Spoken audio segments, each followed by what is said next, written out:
오늘 저희들이 살펴볼 본문은 누가복음 13장 22절로 30절 말씀입니다. 누가복음 13장 22절로 30절 말씀. 하나님 말씀입니다.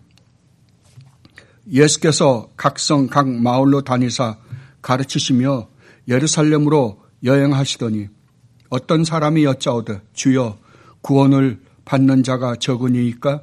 그들에게 이르시되 좁은 문으로 들어가기를 힘쓰라. 내가 너희에게 이르노니 들어가기를 구하여도 못하는 자가 많으리라. 집주인이 일어나 문을 한 번 닫은 후에 너희가 밖에 서서 문을 두드리며 주여 열어주소서 하면 그가 대답하여 이르되 나는 너희가 어디에서 온 자인지 알지 못하노라 하리니 그때 너희가 말하되 우리는 주 앞에서 먹고 마셨으며 주는 또한 우리를 길거리에서 가르치셨나이다 하나 그가 너희에게 말하여 이르되 나는 너희가 어디에서 왔는지 알지 못하노라. 행악하는 모든 자들아 나를 떠나가라 하리라. 너희가 아브라함과 이삭과 야곱과 모든 선지자는 하나님 나라에 있고 오직 너희는 밖에 쫓겨난 것을 볼 때 거기서 슬피 울며 이를 갈리라. 사람들이 동서남북으로부터 와서 하나님의 나라 잔치에 참여하리니 보라 나중된 자로서 먼저 될 자가 있고 먼저 된 자로서 나중될 자도 있느니라 하시더라. 아멘. 우리는 지난주에 혼인 잔치 비유에 대해서 살펴보았습니다. 여러분들이 기억하시겠지만 혼인 잔치 비유의 마지막이 어떻게 끝났습니까? 먼저 될 자가 나중되고 나중될 자가 먼저 된다라는 말씀으로 끝났습니다. 이것도 마찬가지입니다. 오늘 이 비유도 마찬가지로 마지막에 어떻게 이 비유가 끝나냐 그러면은 나중된 자로서 먼저 될 자가 있고 먼저 된 자로서 나중될 자가 있다라는 말씀으로 끝납니다. 이 비유는 이렇습니다. 우리 주님은 지금 예루살렘으로 가고 있는 중이십니다. 근데 가고 있는 중인데 어떤 분이 그 질문을 하신 분이 누구인지는 모릅니다. 그러나 주님이 계신 곳마다 군중들이 모였으니까 아마 군중 중 한 분이 아니었나 싶습니다. 그가 물어봅니다. 주여, 구원을 받을 자가 얼마나 될 것 같습니까? 적습니까? 많습니까? 그랬더니 주님이 적다, 많다라는 대답은 안 하시고 뭐라 그러냐면 좁은 문으로 들어가라. 좁은 문으로 들어가기를 힘써라 라고 말씀하십니다. 그러면서 뭐라 그러시냐 그러면 들어가기를 힘써도 못 들어가는 자가 반드시 있을 것이다. 그러니까 다른 말로 하면 오늘날 우리식으로 하면 교회 다닌 사람은 많을지라도 진짜 구원을 받는 사람들은 그렇게 많지 않을 것이다 라고 비유로 말씀해 주시는 겁니다. 그리고 우리 주님이 그 문을 닫아버리고 난 다음에는 많은 사람이 주여 열어주소서 하고 말할 텐데 그때 내가 너희에게 분명히 말한다. 행악하는 자들아 내게서 떠나가라. 근데 그들이 뭐라고 와서 말하냐 그러면 주님 열어주소서 우리도 들어가고 싶나이다 라고 말을 하는데 뭐라고 이야기하냐 그러면은 우리는 주 앞에서 먹고 마셨으며 주는 또한 우리를 길거리에서 가르치셨나이다. 그러니까 수많은 사람들이 천국을 향해서 가는데 그중에서 천국에 들어가는 사람도 있는 반면에 천국에 못 들어가는 사람도 있다는 것이죠. 그러면 천국에 들어가는 사람들은 과연 누군가? 라고 할 때 좁은 문으로 들어가는 자다 라고 이야기를 합니다. 이것을 마태복음에서는 뭐라 그러냐 그러면 좁은 문으로 들어갈 뿐만 아니라 협착한 길로 가는 자가 구원을 받는 자다라고 이야기를 합니다.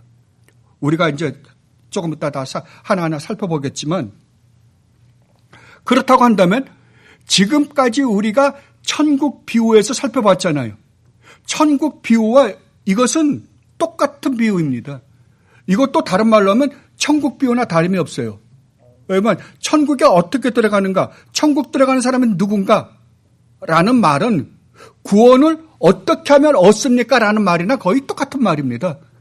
천국 이퀄 구원이라 그래도 틀린 말은 아닙니다. 같은 말입니다. 그렇다면 과연 천국으로 가는 자들이 어떠한 삶을 살면서 천국을 향해서 가는지에 대해서 주님은 이 비유를 통해서 말씀하시는 거예요. 근데 원래 이 비유는 아닙니다. 왜냐하면 어떤 분이 주님 앞에 와서 주님한테 질문한 것에 대한 대답이 있기 때문에 이걸 비유로 볼 수는 없습니다. 그러나 주님의 대답이 비유이기 때문에 우리는 이것을 비유를 우리가 공부하는 비유 중에 하나로 우리가 살펴보려고 하는 것입니다.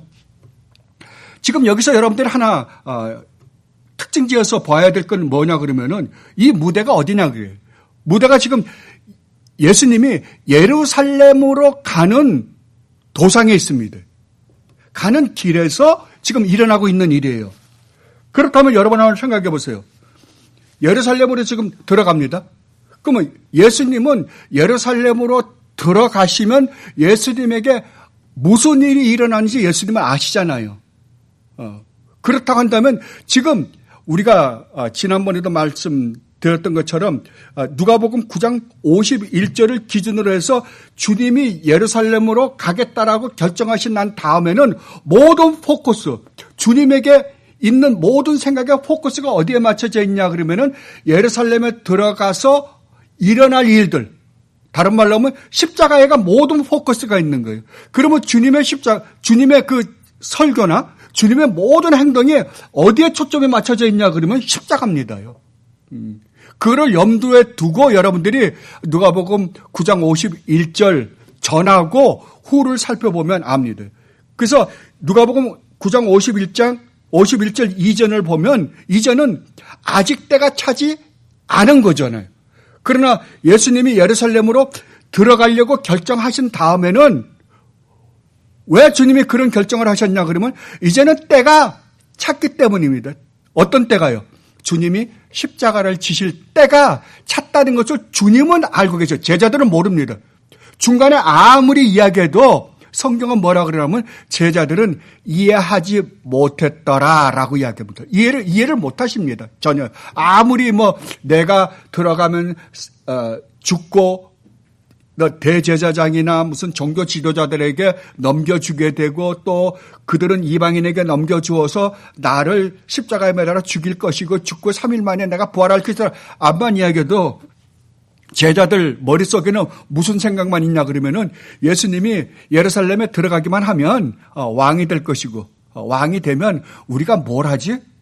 어느 자리를 누가 차지하지? 누가 가장 높은 자리를 차지할까? 이런 생각만 하고 있기 때문에 주님 말씀에 들어오지도 않습니다. 그래서 그들은 전혀 이해하지 못하고 있는 상태에 주님은 지금 한 말씀을 하고 계시는 거예요. 왜냐하면 주님이 십자가를 지고 부활하시고 승천하신 다음에 제자들이 어떠한 고초를 겪으면서 하나님의 이 놀라운 복음을 전할 것인지에 대해서 주님은 이미 알고 계시기 때문입니다. 그러한 것을 우리가 염두에 두고 이제 이 말씀을 생각해 보면 정말 이 한 말씀들이 얼마나 우리의 가슴을 찢고 우리에게 감동을 주는 말씀인지 모릅니다. 질문이 뭐였습니까?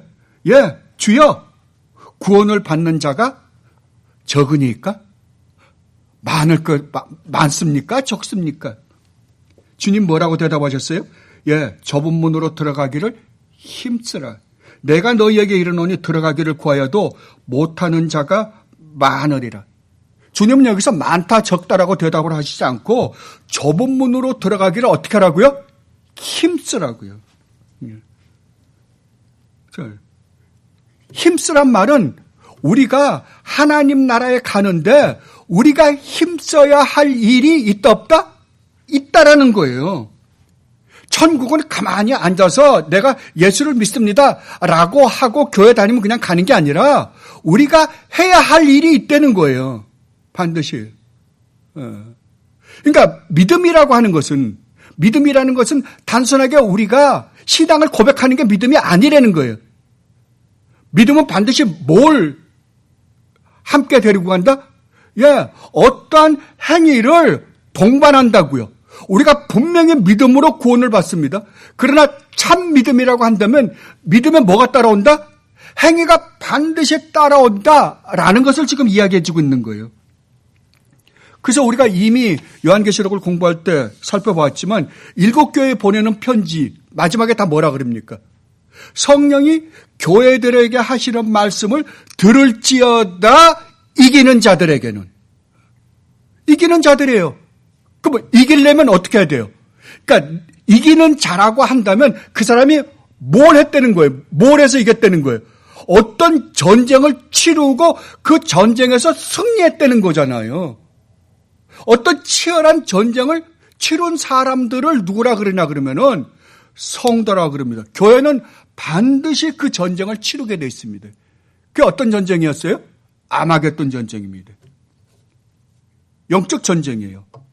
이것을 이 부분을 마태복음 7장에서 똑같은 말씀을 했죠. 7장에서는 조금 더 좁은 문에 대해서 포커스를 맞춰서 우리에게 전해주고 있는 모습을 봅니다. 마태복음 7장 13절을 보면 이렇게 말씀하십니다. 좁은 문으로 돌아가라. 멸망으로 인도하는 문은 어떻다고요? 크다고요. 크고 그 길이 넓어 그리로 들어가는 자가 많고 생명으로 인도하는 문은 좁고 길이 협착하여 찾는 자가 적음이라. 여기 아주 재밌게 이야기합니다. 분명히 아까 누가복음에서는 좁은 문으로 들어가기를 힘써라 라고만 했습니다. 그런데 여기에서는 마태복음에서 뭐라 그러면 좁은 문만이 아니에요. 좁은 문으로 들어가라. 그래 놓고 그 다음에 뭐라 그러냐면 문은 좁은 문인데 길이 있다는 거예요. 문과 길 두 개를 이야기합니다. 그러니까 문으로 들어가라 그래 놓고 길은 협착하니라. 그걸 대조적으로 뭐라 그러냐면 문은 크고 길은 넓어서 대로라는 거죠. 많은 사람이 그 대로로 가기를 좋아할 것이다. 그러나 좁은 문으로 들어가는 자는 반드시 뭐가 있다? 협착한 길로 가야만 된다라고 지금 이야기를 하고 있는 거예요. 예. 그러니까 좁은 문을 들어가서 협착한 길로 천국을 향하여 가는 자는 어떻다고요? 그 숫자가 적을 것이다 라고 이야기를 합니다.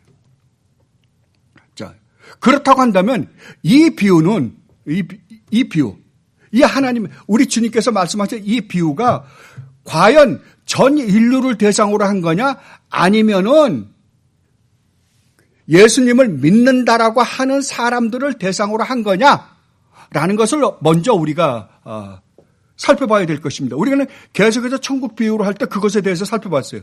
전부 다가 어디에 대해서 이야기한 거예요? 교회를 향해서 이야기하신 거예요. 7 교회도 그러니까 요한계시록도 누구에게 보낸 편지예요? 7 교회에 보낸 편지입니다. 이 이야기도 교회를 대상으로 해서 말씀하고 있는 거예요. 교회 안에서 일어나고 있는 일을 지금 말씀하고 계시는 거예요. 그 이유는 계속해서 24, 25, 26절에서 아주 이 세 절을 보면 이 교회를 대상으로 하고 있다는 것을 우리는 분명히 알 수 있습니다. 자, 24절 보면 이렇게 기록되어 있습니다. 좁은 문으로 들어가기를 힘쓰라. 내가 너희에게 이르노니 들어가기를 구하여도 못하는 자가 많으리라. 그러면 천국으로 구원을 받기를 원했다 안 했다? 원했다고요. 분명히 구원받기를 원한 자는 교회 안에 있는 자들이지 교회 밖에 있는 자들은 아닌 거죠. 그러니까 예수님을 믿는다라고 고백하고 십자가를 걸어놓고 교회라고 하는데 들어와서 있는 자들 안에 뭐가 있냐 그러면은 그 안에 참 그리스도인이 있고 거짓 그리스도인이 있다라고 지금 이야기하는 거예요. 그럼 참 그리스도인이 누구고 참 그리스도인이 아닌 자가 누군가를 지금 주님은 이 비유를 통해서 우리에게 말씀해 주고자 하는 겁니다. 두 번째로 이게 교회에 대해서 하는 이야기라는 것이 25절 처음에 보면 26절 보면 문을 두드리며 주여 열어주소서. 예수님을 뭐라 그래요? 주님이라고 고백합니다. 예수님을 주님이라고 고백한 자라 하나님이라고 고백하는 자들이에요. 그리고 25절에 보면 문을 두드리며 주여 열어주소서. 그러니까 이들이 열심히 있었다니까요. 교회도 열심히 나오고 열심히 있었다고요. 그리고 26절에 가면 이것이 교회에다가 하는 이야기인 줄을 더 확실한 게 이거예요. 우리는 주 앞에서 뭐라고요? 먹고 마셨으며 주는 또한 우리를 길거리에서 가르치셨나이다.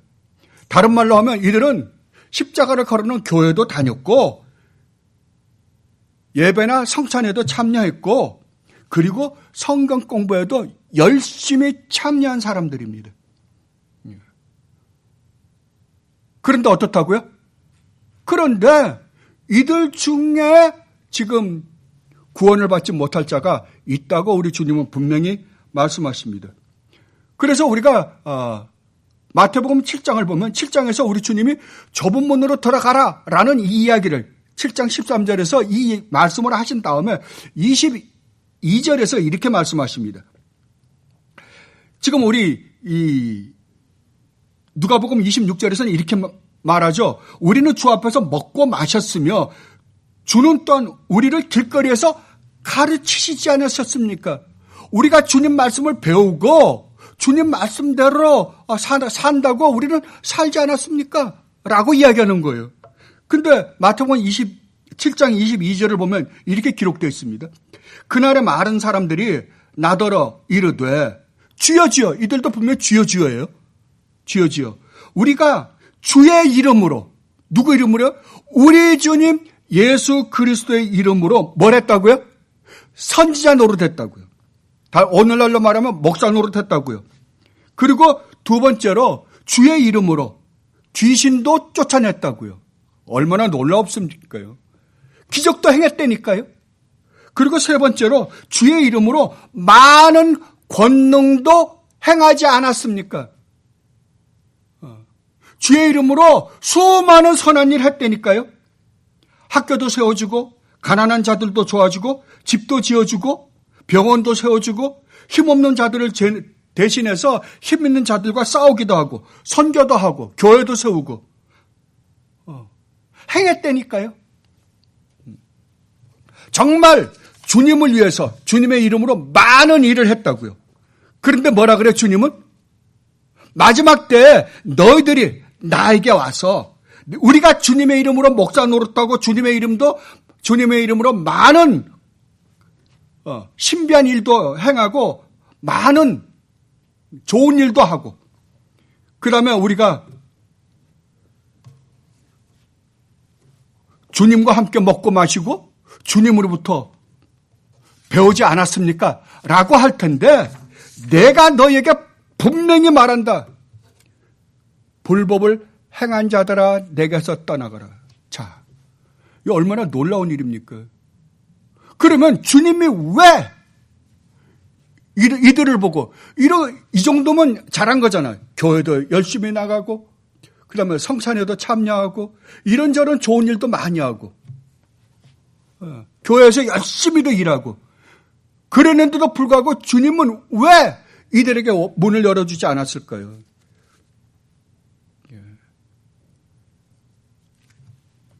왜냐하면 이들은 주님이 말씀하셨던 좁은 문과 협착한 길로 가지 않고 큰 문과 넓은 길로 갔기 때문입니다.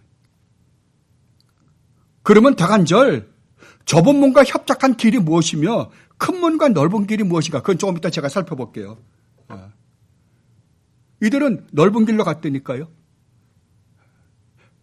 행함이 없었던 게 아니라고요. 여러분 제가 항상 말씀드리지만 여러분이 참신앙을 갖고 있는지 참신앙을 갖고 있지 않는지 뭘로 보면 아냐 그러면 딱 한 가지예요. 여러분이 교회에서 이런저런 종교적인 행위도 할 수 있고 선한 일 얼마든지 할 수 있습니다. 목사 일도 할 수 있다니까요. 정말 주님의 이름으로 귀신을 쫓아냈는데도 불구하고 주님 뭐라 그래요? 너는 아니다 그러는 거예요. 이게 무슨 말이에요? 주님의 이름으로 했어요. 그러면 그가 주님의 이름으로 안 했다는 거예요? 결국 그 사람이 행한 신비적인 일은 누가 한 거예요, 그러면? 주님이 안 했다면요. 결국 마귀가 한 거겠죠, 그럼요. 말은 주님의 이름으로 했는데 결국 그를 이용한 건 마귀였다. 이 말이잖아요, 결국은. 무서운 일이죠. 왜 이러한 현상이 교회에서 일어나고 있을까?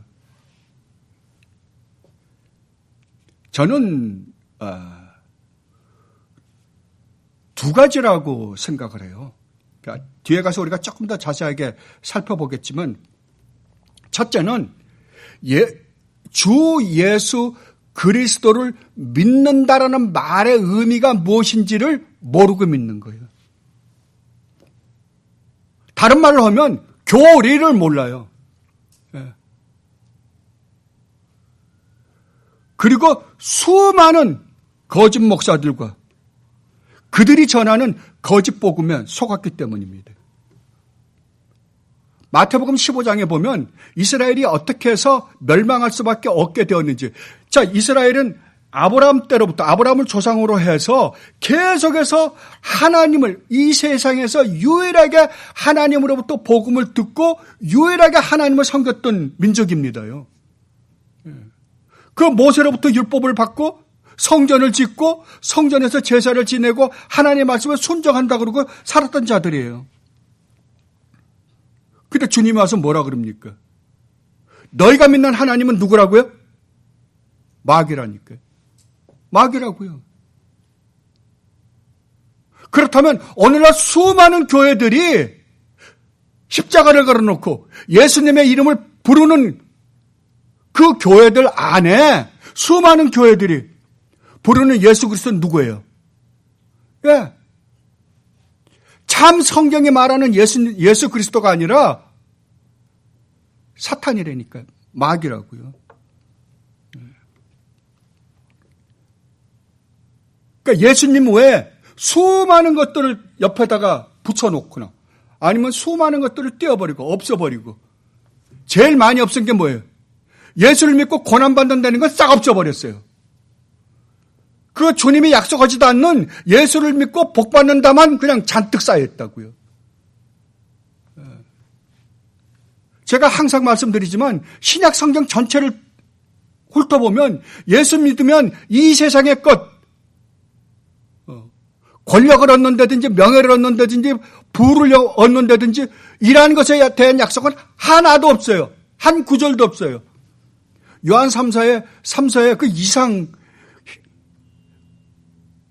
이상한 한 구절을 가지고 그냥 그걸 왜곡시켜가지고 한 구절밖에 없어요. 그러나 예수를 믿으면 고난을 받는다, 핍박을 받는다, 어렵게 될 것이다 라는 이야기는 수없이 많습니다. 그걸 가르치는 교회는 이제는 없어져 버리고 말았어요. 예수 믿으면 모든 게 다 잘 된다. 너희들은 행복하게 살아야 된다. 이런 것밖에 안 가르칩니다.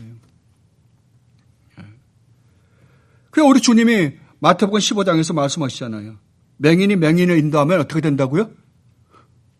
봉사를 인도하는데 둘 다 웅덩이가 안 보이는데 웅덩이에 빠질 수밖에 더 있냐. 둘 다 절벽에 빠져서 죽을 것이다. 라고 말씀하십니다. 갈라디아서에서 사도 바울이 뭐라고 말씀하십니까? 갈라디아서 1장에서 분명히 말씀하십니다. 다른 복음이 없다니까요. 다른 복음이 없나니 다만 어떤 사람들이 너희를 교란하여 그리스도의 복음을 변하려 하려 함이라. 그러니까 우리가 보통 복음을 왜곡시킨다 그러잖아요. 디모데서에 보니까 디모데서에서는 그렇게 이야기했더라고요. 디스톨트 추루스라고요. 디스톨트 시켰다니까. 그러니까 예수님에 대한 이야기를 안 하는 것도 아니고 구원에 대한 이야기도 안 하는 것도 아니고 다 해요. 하는데 이게 뒤틀려가지고 왜곡이 돼가지고 비스꾸리한 걸로 만들어버렸어요. 사람들이 헷갈려서 어떻게 할 수 없게끔 만들어버렸다고요. 그러나 우리나 혹은 하늘로부터 온 천사라도 우리가 너희에게 전한 복음 외에 다른 복음을 전하면 저주를 받을지어다. 우리가 전에 말하였거니와 내가 지금 다시 말하노니 만일 누구든지 너희가 받은 것 외에 다른 복음을 전하면 저주를 받을지어다. 자, 그렇다고 한다면 우리는 이 복음, 천국 가는 유일무이한 길을 오직 어디에다가만 의지해야 돼요? 성경 외에는 없습니다. 성경 외에 다른 것을 의지하면 반드시 망하게 돼 있어요. 반드시 망하게 돼 있다고요. 아까 제가 말씀드리다가 말했지만 우리는 분명히 성도에게는 가야 되는 길이 있다니까요. 다른 말로 하면 행함이 있다고요. 행함이. 그런데 복음을 진짜 성경이 말하는 참 복음을 왜곡시키는 자들의 모든 행함은 그 행함으로 하나님으로부터 무엇을 받아내고자 하는 행위예요. 분명히 알아듣으세요. 행함이 어떤 행함이라고요?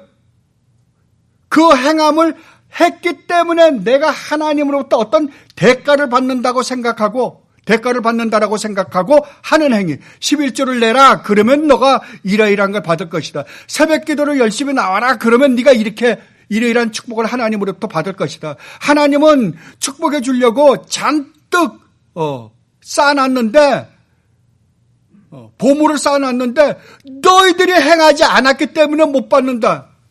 그걸 뭐라 그런다고요? 그걸 행악한다라고 성경은 이야기한다고요. 행악하는 거예요. 그러면 우리의 행위는 무엇으로부터 나와야 돼요? 예, 우리의 행위는 항상 그렇습니다. 여러분들이 하는 행위는 딱 하나밖에 없어야 돼요. 뭐예요? 하나님의 사랑과 은혜로 말미암는 행위여야 돼요. 이거에서 판가름하는 기준이 뭐다? 자랑이 있냐 없냐예요.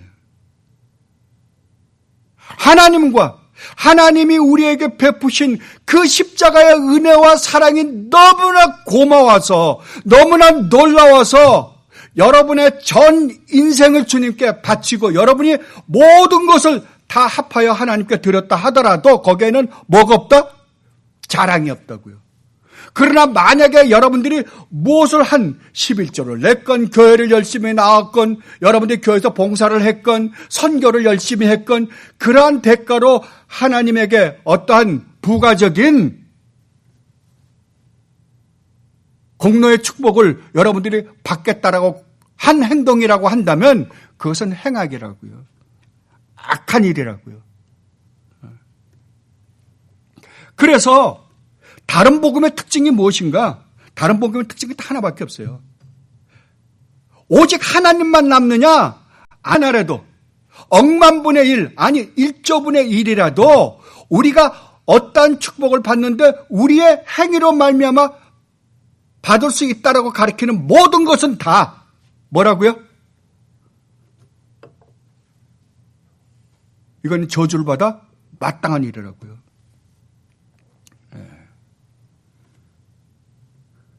그것이 오늘날 어떤 특징으로 우리에게 소개되고 있냐 그러면은 도덕을 중시합니다. 도덕을 중요하게 여겨요. 그래서 가난하고 억눌린 자를 해방시켜 주자. 사회 평등을 부르짖고 세계 평화를 부르짖고 기독교가 그런 겁니까? 그 다른 종교와 차이점이 뭐예요? 다른 종교도 똑같이 합니다. 그리고 말씀보다도 경험을 중시하는 거예요. 내가 하나님 이러이러한 경험으로 한 걸 보면 나는 구원을 받은 게 확실합니다. 라는 거예요. 그러니까 자기의 구원의 확신조차도 무엇으로 자기 구원의 확신을 가지는 거예요? 자기 경험이요. 성경은 그렇게 소개하고 있습니까? 천만의 말씀이요. 성경은 뭐라고요? 네가 어떠한 존재인지 네가 구원을 받았는지 안 받았는지를 뭘로 보면 안다고요? 열매를 보고 안다고요. 그 열매가 뭐예요? 하나님의 형상입니다. 하나님의 형상이에요. 하나님이 우리 인간을 창조할 때 어떻게 창조했어요? 하나님의 형상대로 창조하셨어요. 그런데 우리가 사탄의 유혹에 빠져서 사탄의 종이 되어버렸어요. 그래서 완전히 하나님하고는 멀어졌어요. 그러니까 처음에 창조될 때는 하나님의 형상대로 창조됐던 우리 인간이 사탄의 유혹에 빠져서 사탄의 종이 되자 이제 누구의 형상을 닮은 자들이 되어버린 거예요? 예, 사탄의 형상을 닮은 자들이 된 거예요. 그럼 구원은 뭔가? 구원은 우리가 잃어버린 하나님의 형상을 회복시켜 준 거예요. 그러면 우리에게서 나오는 게 뭐예요? 여러분에게서 나와야 될 게 뭐예요? 하나님의 형상이죠.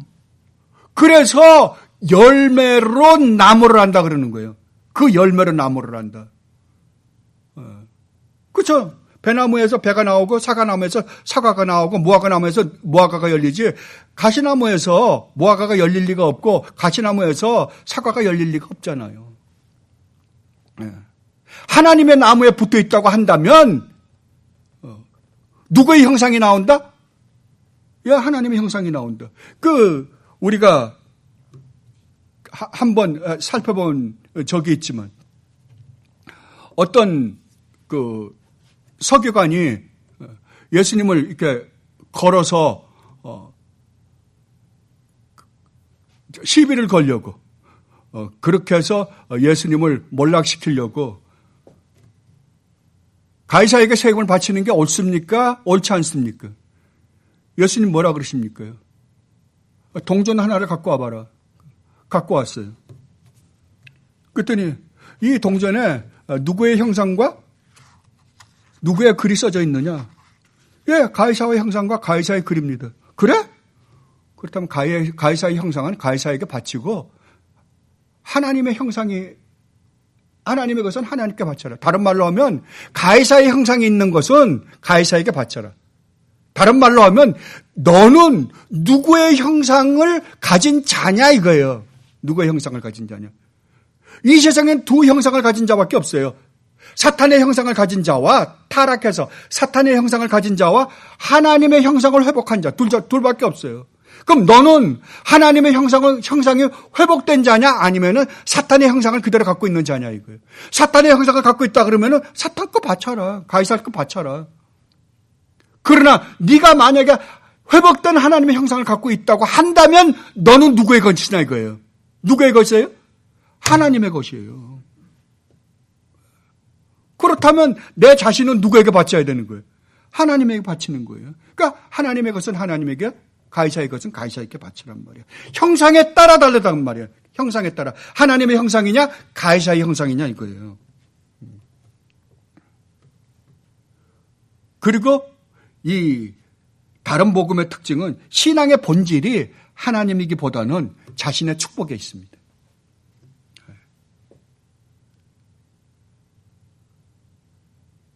그래서 우리가 지난 혼인잔치 비유에서 살펴봤지만 혼인잔치 비유에서 마지막에 나중된 자가 먼저 되고 먼저 된 자가 나중된다는 말이 의미가 뭐였어요? 예, 똑같은 행위를 하지만 바리새인과 참 그리스도인이잖아요.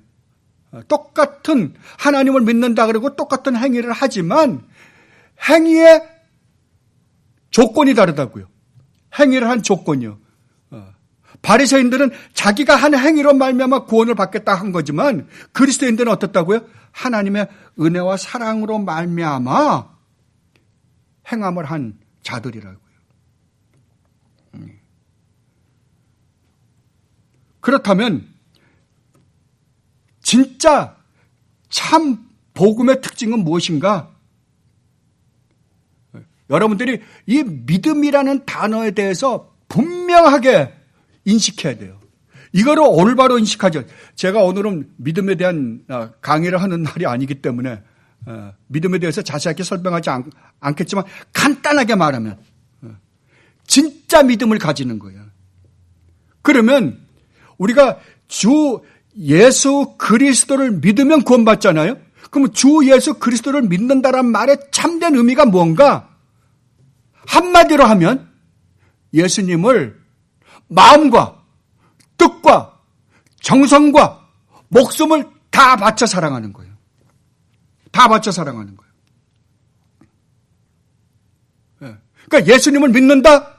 내가 내 모든 걸 다 걸고 예수님을 사랑합니다. 같은 말입니다. 그래서 고린도전서 16장 22절에서 사도 바울이 이렇게 말씀하십니다. 만일 누구든지 주를 사랑하지 아니하면 저주를 받을지어다. 그렇다면 우리가 어떻게 우리 주님 예수 그리스도를 마음과 뜻과 정성과 목숨을 다 바쳐서 사랑할 수 있는가? 어떻게 우리 주님을 믿을 수 있는가? 크게 나누면 두 가지밖에 없습니다. 하나님에 대해서 올바로 알아야 됩니다.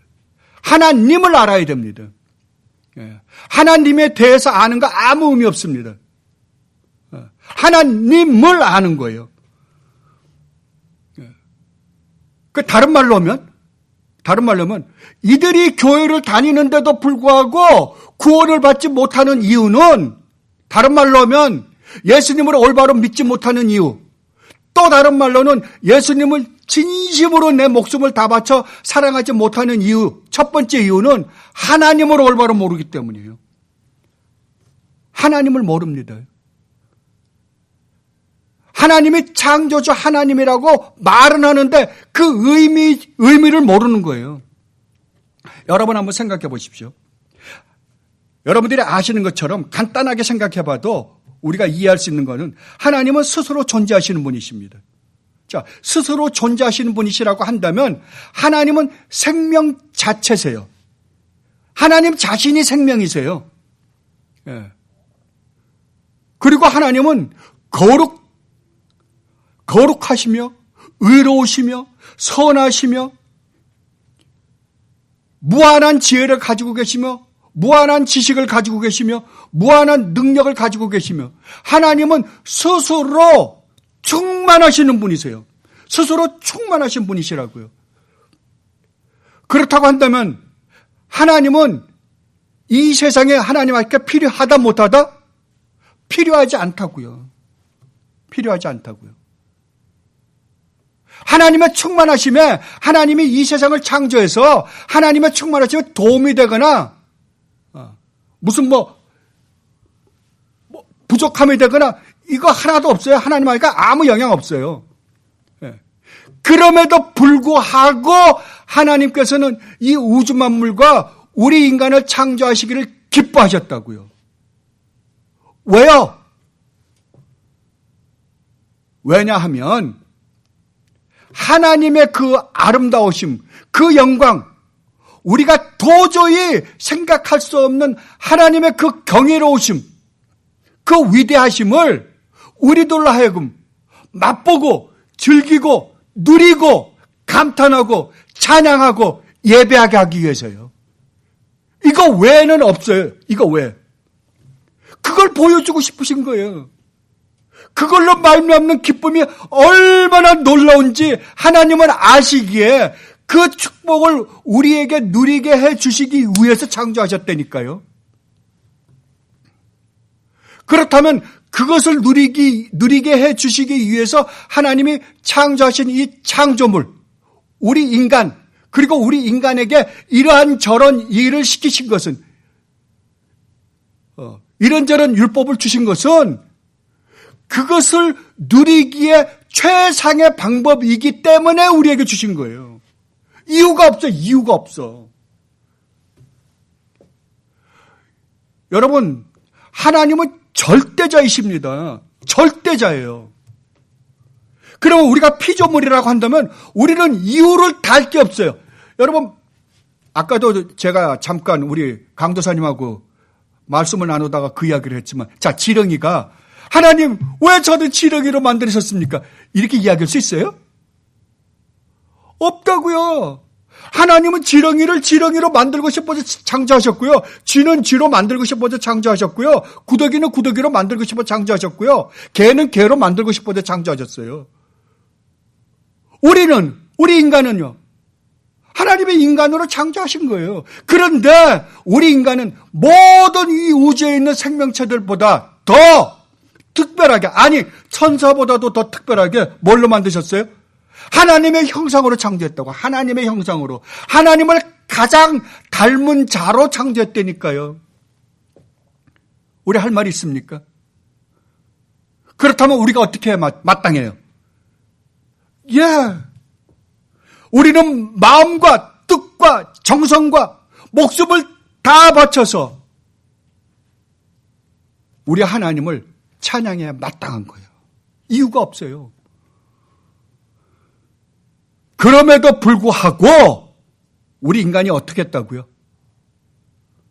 그 하나님을 버렸다니까요. 하나님께서 우리에게 그 아름다운 마음으로 우리를 창조하셨는데도 불구하고 우리가 그 하나님을 버렸다고요. 우리가 버렸다고요. 그래서 이러한 비참한 세상을 만들어 버렸다고요. 우리 때문에 이 우주가 저주받게 되었고 이 세상에 있는 모든 생명체들이 저주받게 되었고 그 바람에 이 지금 우리가 사는 이 세상이 이런 모양의 지옥과 같은 이런 세상이 되어버리고 말았다니까요. 지옥의 한 단면이 이거잖아요. 지금 우리가 살고 있는 세상이에요. 이 하나님에 대해서 모르면 우리는 절대로 하나님을 믿을 수가 없습니다. 올바로 못 믿습니다. 근데 이 하나님이 어떤 분인가? 얼마나 대단하신 분인가? 얼마나 어마어마하신 분인가? 그걸 조금이라도 맛보기 시작하면, 그 하나님을 조금이라도 묵상해보면 그 하나님 앞에 우리는 무릎을 꿇을 수밖에 없습니다. 하나님 어찌하면 좋겠습니까? 저희들이 이렇게도 어마어마한 잘못을 저질렀다는 사실조차 모르고 살았습니다. 어떻게 저희들이 하나님 앞에 이런 짓을 할 수가 있었겠습니까? 정말 몰랐습니다.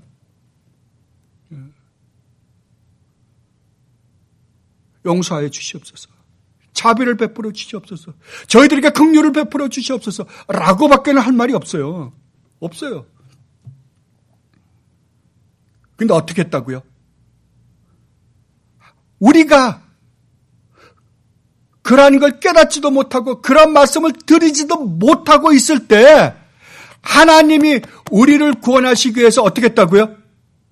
인간의 몸을 입고 내려오셨다니까요. 하나님이 내려오셨어요. 그래서 우리가 하나님께 저지른 모든 죄를 용서해 주시기 위해서 그 하나님이 쓰레기만 또 못한 인간들로 하여금 온갖 모욕과 멸시와 천대와 조롱을 다 받으시고 결국은 우리를 대신해서 십자가에 달려 돌아가시기까지 하시고 우리를 구원했다니까요. 여러분 정말로 이거 믿으십니까? 만약 여러분들이 정말로 이걸 믿으신다고 한다면 여러분들은 어떻게 살 것 같아요? 어떻게 살 것 같습니까?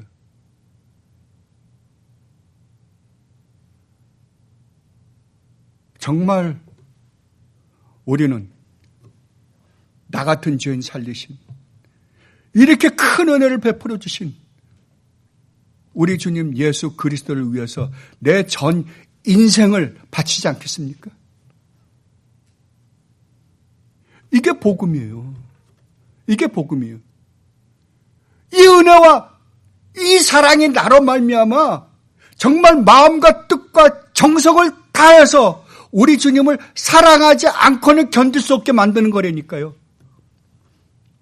이걸 모르니까 말도 안 되는 복음이, 이상한 복음들이 횡행하고 있는 거예요.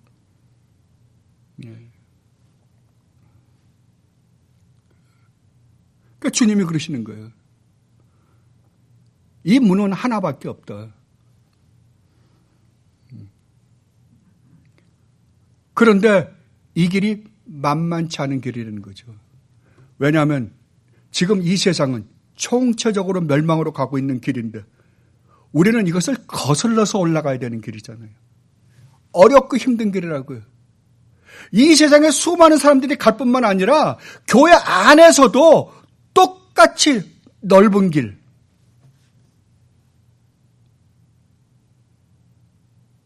그 다음에 큰 문으로, 큰 대문을 열고 들어가려고 하고, 그러니까 아무나 들여보내는 거야. 아무나 들어가는 길이야. 아무나. 예수를 믿는다라만 고백하고 교회만 나오면 다 구원받았습니다. 그래버린다니까요. 그리고 이 길은 이 세상을 거꾸로 올라가는 길입니다. 반대로 가는 길입니다. 어렵고 힘든 길입니다. 주님의 우리에게 허락하신 그 십자가를 지고 가는 길입니다. 라는 이야기를 안 하고 복받는 길이라고 가르치고 있어요. 그러니까 그걸로 사람들이 우르르 몰려가는 거예요. 그냥 들어가기도 쉽고 우르르 몰려가고, 길이 넓으니까 뭐 편히 가겠죠. 그러나 주님은 분명히 말씀하십니다. 이 글은 좁은 문이요 협착하다고요. 가는 길이 쉽지 않다고요. 어렵다고요. 수많은 고난과 어려운 일이 반드시 있을 것이다 라고 말씀하십니다. 이것이 바로 철로역정이잖아요. 이게 철로역정이에요. 성경 다음으로 많이 팔렸답니다. 철로역정이요. 많이 팔렸는데 그걸 읽어봤을래나 모르겠습니다. 책꽂이에 꽂아만 놨는지 아니면 진짜 그걸 읽어봤는지. 예. 제가 이 말씀을 준비하면서 141장 찬송이 생각이 났어요. 그 가사를 보면 이렇습니다. 웬 말인가 날 위하여 주 돌아가셨나. 이 벌레 같은 날 위해 큰애 받으셨나. 내 지은 죄 다 지시고 못 박히셨으니 웬일인가 웬은행가 그 사랑 그셔라. 주 십자가 못 박힐 테 그에도 비딜고 그 밝은 빛 가리워서 캄캄케 되었네. 나 십자가 대할 때 그 일이 고마워 내 얼굴 감히 못 들고 눈물 흘리도다. 늘 울어도 눈물로써 못 갚을 줄 알아. 몸밖에 드릴 것 없어 이 몸 바칩니다. 여러분이 이 찬송을 부르면서 이 찬송이 정말 여러분의 마음으로부터 나오는 참된 신앙 고백이요 찬송이 된다고 한다면 여러분은 지금 좁은 문으로 들어오셨고 협착한 길로 가고 계시는 분입니다. 예. 왜냐하면 이분들은 하나님이 베푸신 이 십자가의 은혜와 사랑이 얼마나 놀라운지를 알기에 이 세상 삶을 살아가는 자들이기 때문에 그렇습니다. 정말 예수님을 바로 믿는 것은 쉽지 않은 일입니다. 왜냐하면 이것은 우리가 눈에 보이는 것으로 믿는 게 아니라 믿음으로 가는 길이기 때문에 그렇습니다. 믿음은 보이지 않습니다.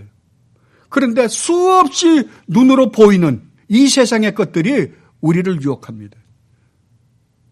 그러나 참 믿음은 그 모든 유혹을 다 뿌리치고 오직 믿음으로만 우리 아버지 하나님과 우리 주님 예수 그리스도를 사랑하며 가는 길이기 때문에 이 길이 어렵다는 것입니다.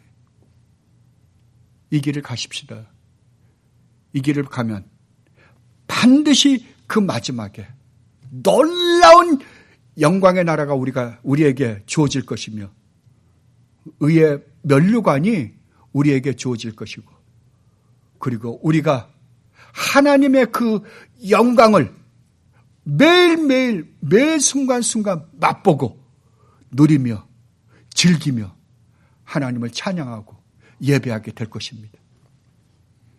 이 축복을 위해서 정말 하루하루를 살아가는 여러분들이 되시기를 진심으로 바랍니다. 기도하시겠습니다. 아버지 하나님, 성경은 이렇게 저희들이 이 세상을 어떻게 살아가야 하는지에 대해서도 자세하게 말씀해 주셨습니다. 좁은 문과 협착한 길로 가라고 말입니다. 그런데도 불구하고 수많은 십자가를 걸어놓고 교회라고 이름을 붙여놓은 곳에서 넓은 문을 만들어 놓고 그 다음에 정말 큰 문과 넓은 길을 만들어 놓고 사람들을 미혹하고 있는 모습을 얼마든지 봅니다. 오 주여 도와주옵소서. 교회가 진심으로 회개할 수 있도록 주님 인도하여 주시옵소서. 그리고 저희들이 비록 이 가는 길이 사람들이 인정해 주지 않는 길이라 하더라도 사람들이 저희들 보고 편협하고 독선적이고 고집이 세다고 손가락질 하더라도 이 길이 생명의 길이요. 이 길이 우리를 구원하기 위하여 이 땅에 오셔서 십자가를 지시기까지 하신 우리 주님 예수 그리스도를 사랑하는 길이요. 우리 주님을 만나러 가는 길인 줄 저희들이 알기에 이 길을 갑니다. 이 길을 갈 수 있는 힘과 용기도 아울러 저희들에게 허락하여 주옵소서. 감사하며 우리 주님 예수 그리스도 이름으로 기도드리옵나이다. 아멘.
나